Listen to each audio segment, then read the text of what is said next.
ওসমান হাদির সর্বোচ্চ চিকিৎসা নিশ্চিত করা হবে। পরিবারকে প্রধান উপদেষ্টা নির্বাচন বানচাল চক্রান্তের বিরুদ্ধে দলগুলোকে ঐক্যবদ্ধ থাকার আহ্বান। হাদির উপর হামলার প্রতিবাদে দেশ জুড়ে বিক্ষোভ, জড়িতদের গ্রেফতারের নির্দেশ স্বরাষ্ট্র উপদেষ্টার। 50 লাখ টাকা পুরস্কার ঘোষণা। নির্বাচন বানচাল ষড়যন্ত্রের বিরুদ্ধে ঐক্যবদ্ধ প্রতিরোধ গড়তে হবে বললেন তারেক রহমান। অপতৎপরতা রোধে সজাগ হওয়ার তাগিদ। এবং 12 ঘণ্টা পর নিয়ন্ত্রণে কেরানীগঞ্জে বহুতল ভবনের আগুন, জীবিত উদ্ধার 45, নির্মাণ ত্রুটিতে বিলম্বিত নিয়ন্ত্রণ কার্যক্রম।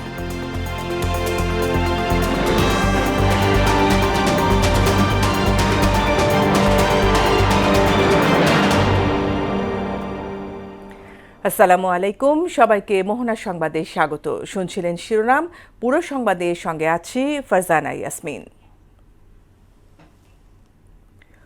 গুলিবিদ্ধ ইনকিলাব মঞ্চের মুখপাত্র ওসমান হাদির সর্বোচ্চ চিকিৎসা নিশ্চিতের আশ্বাস দিয়েছেন প্রধান উপদেষ্টা অধ্যাপক মোহাম্মদ ইউনূস।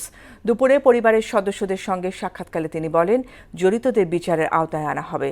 এদিকে চলমান পরিস্থিতিতে 3 রাজনৈতিক দলের নেতাদের সঙ্গে বৈঠকে তিনি বলেন, জুলাই অভ্যুত্থান, নস্যাৎ সহ নির্বাচন বানচালের চক্রান্ত চলছে। ষড়যন্ত্র মোকাবেলায় দলগুলোকে ঐক্যবদ্ধ থাকতে হবে। আরও জানাচ্ছেন উষা ফেরদৌস। রাষ্ট্রীয় অতিথি ভবন যমুনায় প্রধান উপদেষ্টা অধ্যাপক মোহাম্মদ ইউনূসের সঙ্গে সাক্ষাৎ করেন গুলিবিদ্ধ ইনকিলাব মঞ্চের মুখপাত্র শরীফ ওসমান বিন হাদির পরিবারের সদস্যরা। এ সময় হাদির সর্বোত্তম চিকিৎসা নিশ্চিতের আশ্বাস দেন প্রধান উপদেষ্টা। তিনি বলেন, হামলার সঙ্গে জড়িত পুরো চক্রকে চিহ্নিত করে বিচারের আওতায় আনা হবে।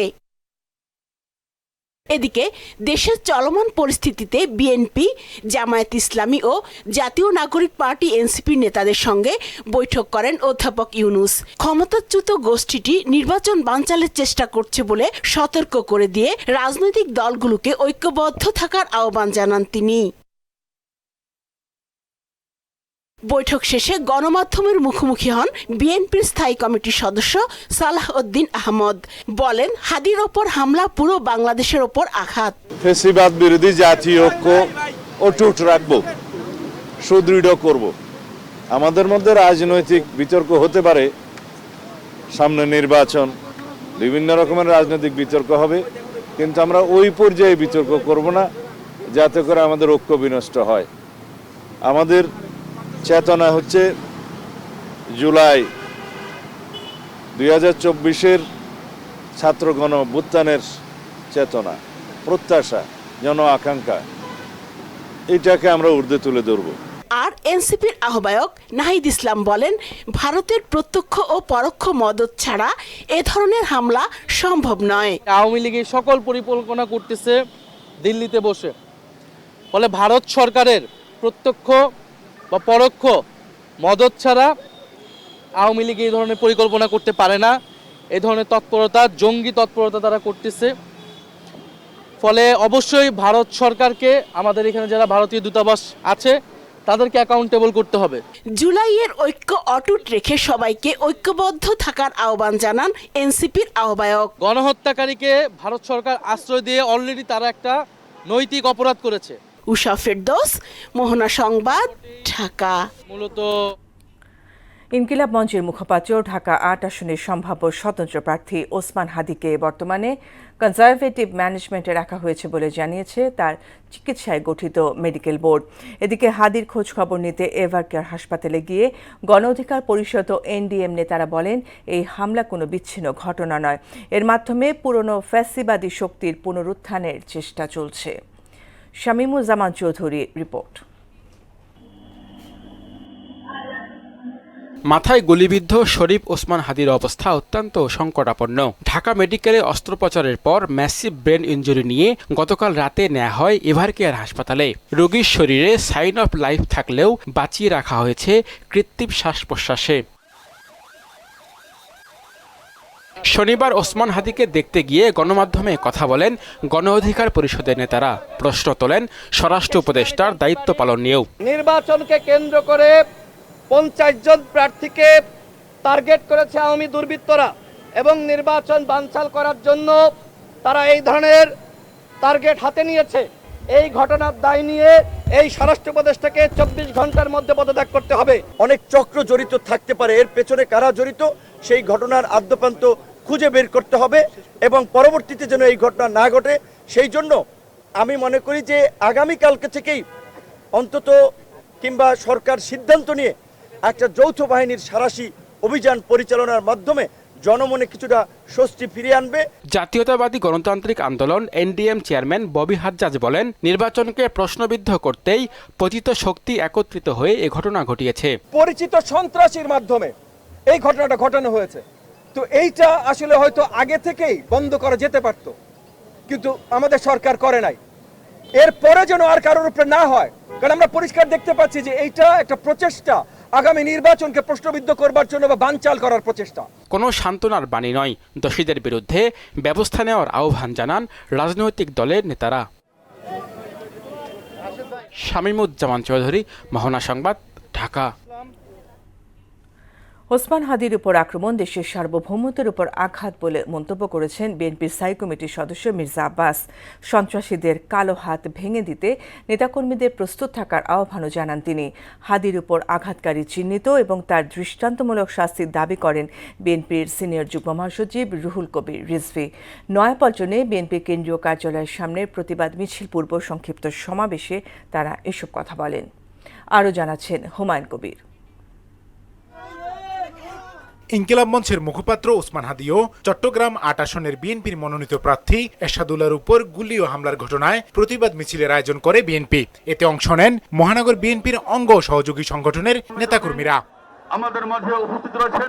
মিছিল পূর্ব সংক্ষিপ্ত সমাবেশে বিএনপি নেতারা অভিযোগ করে বলেন, নির্বাচন বানচাল ও দেশকে অস্থিতিশীল করতে প্রার্থীদের উপর হামলা করছে সন্ত্রাসীরা। তারা নির্বাচন করতে আগ্রহ প্রকাশ করেছেন, মনোনীত হয়েছেন, তাদের উপরে হামলা শুরু করেছে।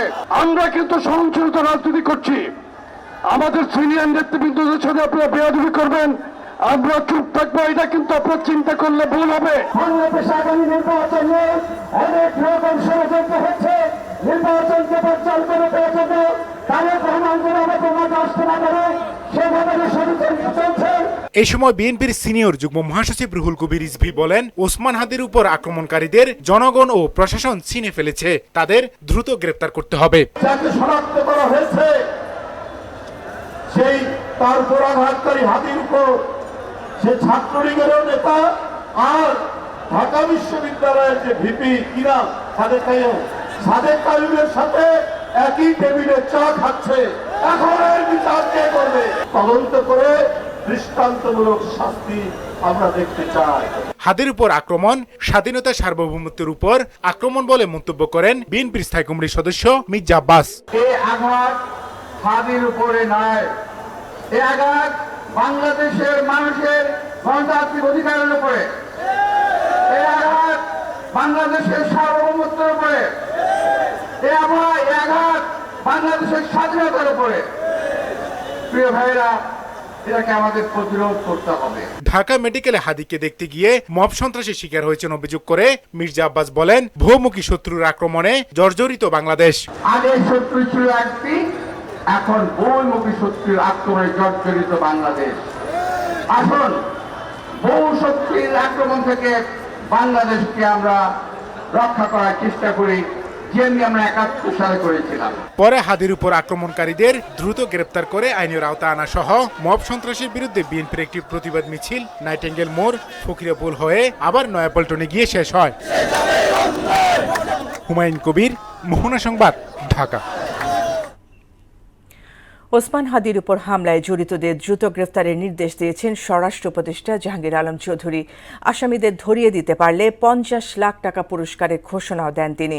দুপুরে সচিবালয়ে আইন শৃঙ্খলা সংক্রান্ত কোর কমিটির বৈঠক শেষে এসব কথা বলেন স্বরাষ্ট্র উপদেষ্টা। লুট হওয়া অস্ত্র উদ্ধারে আইন শৃঙ্খলা বাহিনীর অভিযান চলমান জানিয়ে তিনি বলেন, শিগগিরই অপারেশন ডেভিল হান্টের ফেজ 2 শুরু হবে। মফিউর রহমানের রিপোর্ট। নির্বাচনে দায়িত্ব পালনকারী প্রিয় সহকর্মীবৃন্দ, ত্রয়োদশ জাতীয় সংসদ নির্বাচনের তফসিল ঘোষণার একদিন পরেই গুলিবিদ্ধ হন ঢাকা ৮ আসনের সম্ভাব্য স্বতন্ত্র প্রার্থী ওসমান হাদি। নির্বাচনী ডামাডোল শুরুর পরই এমন হামলায় উত্তাল দেশ। এমন পরিস্থিতিতে স্বরাষ্ট্র মন্ত্রণালয় আইনশৃঙ্খলা সংক্রান্ত কোর কমিটির সভায় প্রাধান্য পায় নির্বাচনের সার্বিক প্রস্তুতি, জুলাই সম্মুখ যোদ্ধাদের বিশেষ নিরাপত্তা এবং লুট হওয়া অস্ত্র উদ্ধারের বিষয়গুলো। স্বরাষ্ট্র উপদেষ্টা বলেন, জুলাই যোদ্ধা ওসমান হাদির উপর হামলাকারীদের দ্রুত আইনের আওতায় আনতে নির্দেশ দেওয়া হয়েছে। একই সাথে জড়িতদের ধরিয়ে দিতে ৫০ লাখ টাকা পুরস্কারের ঘোষণা দেন স্বরাষ্ট্র উপদেষ্টা। ওসমান হাদির উপর হামলার ঘটনায় অনতিবিলম্বে এই ঘটনার সঙ্গে জড়িতদের গ্রেপ্তারের জন্য আইন শৃঙ্খলা বাহিনীকে নির্দেশ দেওয়া হয়েছে।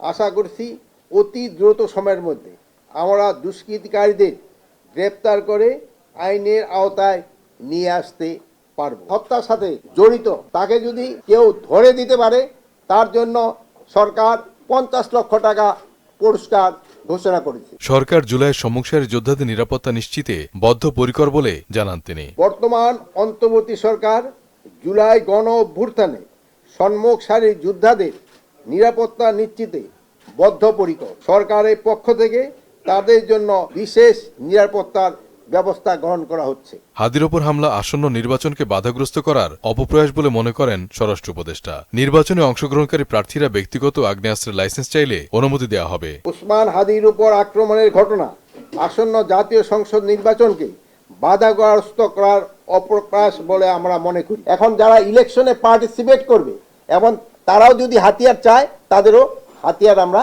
লাইসেন্স তাদের আমরা দিব। তাদের যদি হাতিয়ার আমাদের কাছে জমা থাকে ওইগুলো আমরা তাদের ফেরত দিব। তিনি বলেন, সন্ত্রাসী দমনে শিগগিরই ডেভিল হান্ট ফেজ 2 চালু করা হবে।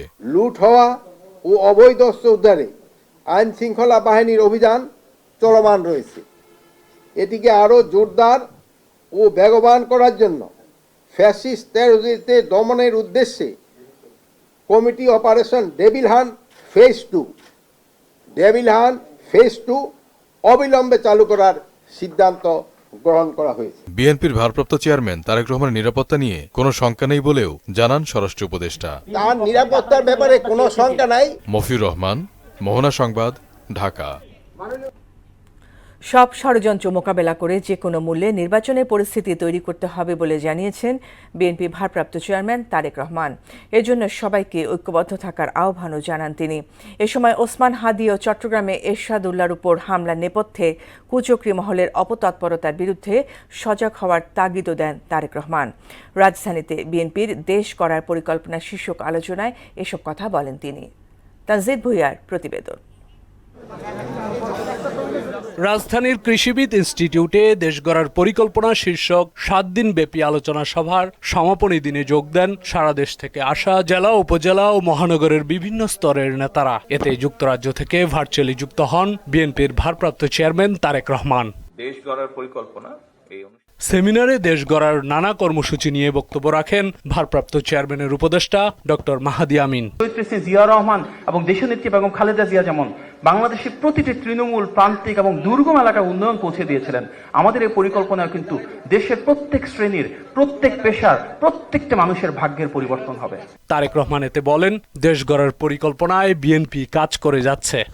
নারীদের উন্নয়নের কথা যেমন আছে, কৃষকদের উন্নয়নের কথা আছে, ছাত্রছাত্রীদের শিক্ষার ব্যবস্থা আছে, তরুণ সমাজের কর্মসংস্থানের ব্যবস্থা আছে, মসজিদ মাদ্রাসার ইমাম বা মুয়াজ্জিম সাহেবদের সম্মানের কথা আছে।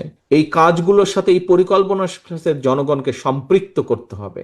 জনগণ যাতে বুঝতে পারে, ইয়েস, বিএনপির পরিকল্পনা আছে। স্বৈরাচারের রক্তচক্ষুকে উপেক্ষা করে আমরা 31 দফা দিয়েছিলাম। সামগ্রিকভাবে 31 দফার ভিতরে সাংবিধানিক বিষয় আছে, আইনগত বিষয় আছে, একই সাথে বিষয় আছে এদেশের সর্বপর্যায়ের মানুষকে কিভাবে আমরা একটু বেটার লাইফ দিতে পারি। দেশে নির্বাচন বানচালের ষড়যন্ত্র থেমে নেই জানিয়ে সব ষড়যন্ত্র মোকাবিলায় সবাইকে ঐক্যবদ্ধ হওয়ার আহ্বানও জানান তিনি। জনগণকে সাথে নিয়ে এই যুদ্ধে আমাদেরকে জিততে হবে, এর কোনো বিকল্প নেই। জনগণের সমর্থন নিয়ে আমাদেরকে জিততে হবে, এর কোনো বিকল্প নেই। এবং জনগণের সমর্থন যদি আমাদেরকে নিতে হয় তাহলে অবশ্যই জনগণের কাছে যেতে হবে, জনগণকে আমাদের ভালো মন্দ সবকিছু বোঝাতে হবে। দেশ এগিয়ে নিতে ঘোষিত সময়ে জাতীয় নির্বাচনের বিকল্প নেই বলেও জানান তারেক রহমান। যে কোনো মূল্যে দেশে ইনশাল্লাহ নির্বাচন হতে হবে এবং সেই নির্বাচনে আপনার পক্ষে রায় নিয়ে আসতে হবে জনগণের। সমৃদ্ধ দেশ গড়তে সবাইকে জনকল্যাণে কাজ করার আহ্বান জানান তারেক রহমান। মানুষ প্রত্যাশা করে আমরা সেভাবেই দেশ পরিচালনার সুযোগ ইনশাল্লাহ আমরা পেলে আমরা সেভাবেই দেশ পরিচালনা করব, যা মানুষের কাছে কাম্য, যা এই দেশের আইন বলে আমরা সেভাবে দেশ পরিচালনা করব। তানজিদ ভুইয়া, মোহনা সংবাদ, ঢাকা।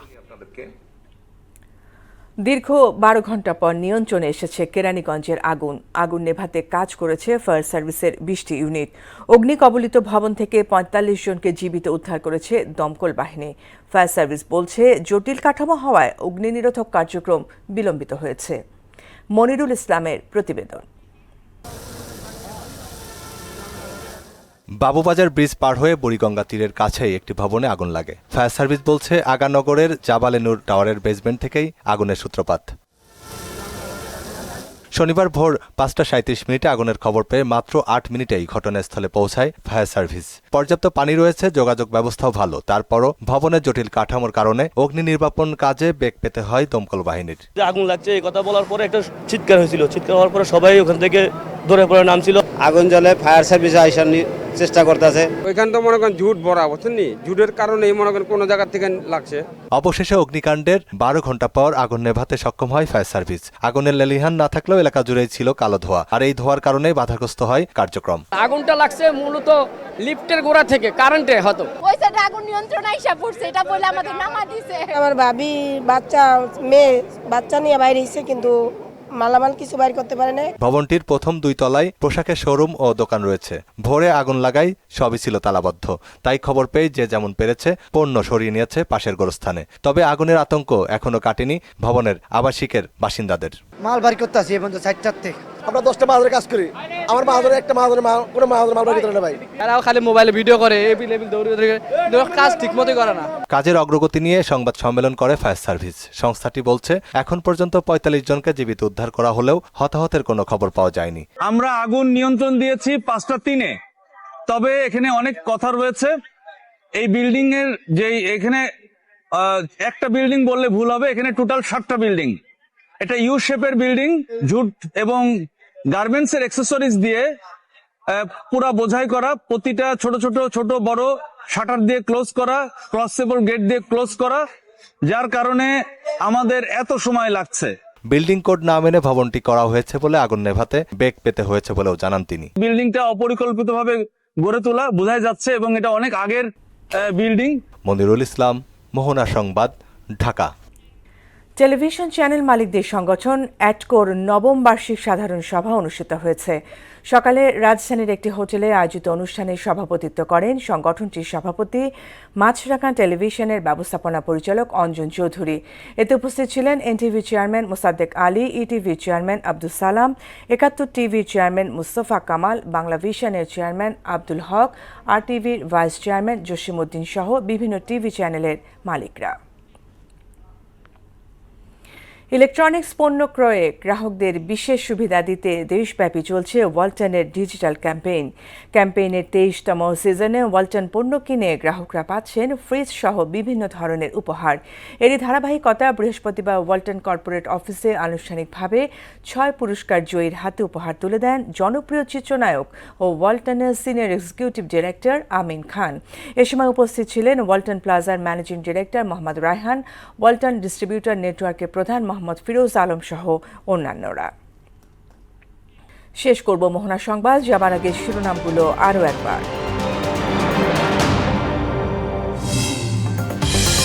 ওসমান হাদির সর্বোচ্চ চিকিৎসা নিশ্চিত করা হবে, পরিবারকে প্রধান উপদেষ্টা। নির্বাচন বানচাল চক্রান্তের বিরুদ্ধে দলগুলোকে ঐক্যবদ্ধ থাকার আহ্বান। হাদির উপর হামলার প্রতিবাদে দেশ জুড়ে বিক্ষোভ, জড়িতদের গ্রেফতারের নির্দেশ স্বরাষ্ট্র উপদেষ্টার। 50 লাখ টাকা পুরস্কার ঘোষণা। নির্বাচন বানচাল ষড়যন্ত্রের বিরুদ্ধে ঐক্যবদ্ধ প্রতিরোধ করতে হবে বললেন তারেক রহমান। অপতৎপরতা রোধে সজাগ হওয়ার তাগিদ। এবং 12 ঘন্টা পর নিয়ন্ত্রণে কেরানীগঞ্জে বহুতল ভবনের আগুন, জীবিত উদ্ধার 45, নির্মাণ ত্রুটিতে বিলম্বিত নিয়ন্ত্রণ কার্যক্রম।